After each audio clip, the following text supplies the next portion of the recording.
Swedish prosecutors have opened a preliminary investigation into suspected sabotage after a data cable was ruptured in the Baltic Sea on Sunday. Prosecutors have also ordered the detention of the vessel suspected of damaging the fibre optic cable connecting Latvia and the Swedish island of Gotland.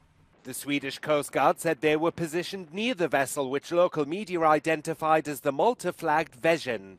According to data from Vessel Finder, it left a port in Russia several days ago and was navigating between Gotland and Latvia at the time the damage is believed to have occurred. Latvia's State Radio and Television Centre said it recorded disruptions in data transmission on the cable and concluded there was a rupture. Mēs esam arī konstatējuši, ka visdrīzāk ir ārējas ietekmes bojājums konstatēts, un tam ir jābūt gana būtiskam, jo arī ir iesaistījušies jūras spēki un ir arī apsekojuši potenciālo notikumu vietu. Tāpat arī LVRTC pēc saviem datiem konstatē, ka šāds ārējs bojājums un kaitējums ir gana iespējams. Sunday's damage follows a string of incidents that have heightened fears of Russian sabotage and spying in the strategic region.